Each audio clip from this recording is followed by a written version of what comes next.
Now, in future tapes, I will share other characteristics, and I guarantee you will find these encouraging because you'll find yourself saying, man, that's me. I've already got that one nailed down. But for the sake of this tape, I want to focus on the characteristic of discernment. Your time is so valuable, and there's so many needs. How do you discern what and who is important?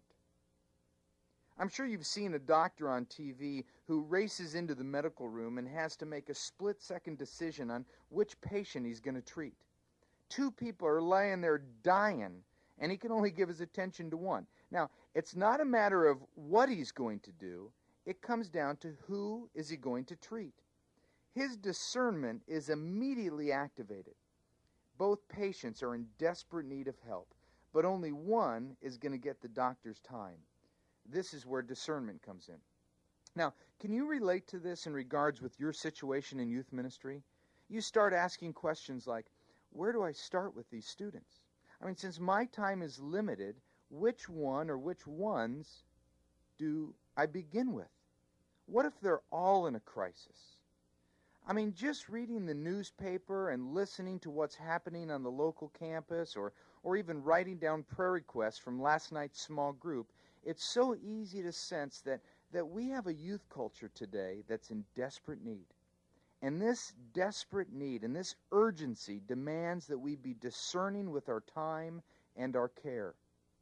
Just as the fictional TV doctor had to realize what was most important, we too as youth workers need to identify what is most important in caring for students. Let me give you a couple principles that may help you strengthen your discernment skills. The first is this, that discernment in youth ministry races to relationships before relevance. Developing a relationship with a student is much more important than mastering the issues of adolescent culture or trying to figure out all the details of a student's generation.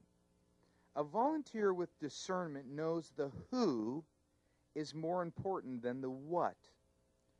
Who I spend time with is more important than what I know about their music or their dress or their culture.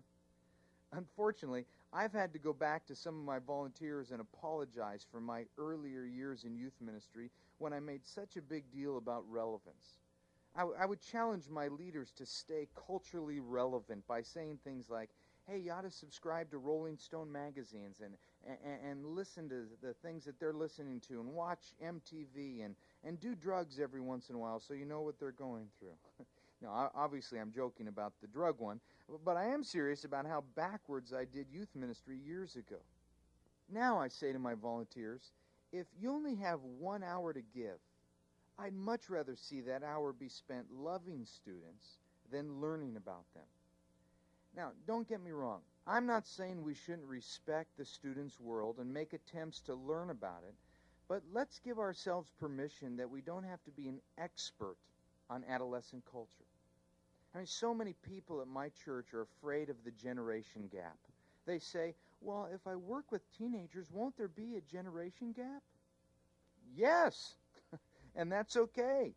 You see, the students in my youth ministry are of a different generation. They were born in a time that is so different from mine. I mean, today's students, they have always lived in a world that has AIDS. They've likely never played Pac-Man and never even heard of Pong. They've always had an answering machine, car phones, cable television. They've always cooked popcorn in a microwave. I don't know about you, but that makes me feel old. But that's okay. And the reason it's okay is because quality relationships can survive a generation gap. I realize that many youth workers are secretly scared of today's teenager. If that's you, you're not alone. Often we're scared because we don't feel like we're cool enough. We don't know the lyrics to bands like Plaid Halibut and Five Iron Frenzy and Pharmaceutical Bandits. Well, here's the truth, and this is worthy of writing this down and remembering this. Students aren't looking for relevance, but they're dying for relationships. You see, if I don't wear my boxers up to my nipples and pierce my tongue, kids will still like me if I show interest in them and if I genuinely care for them.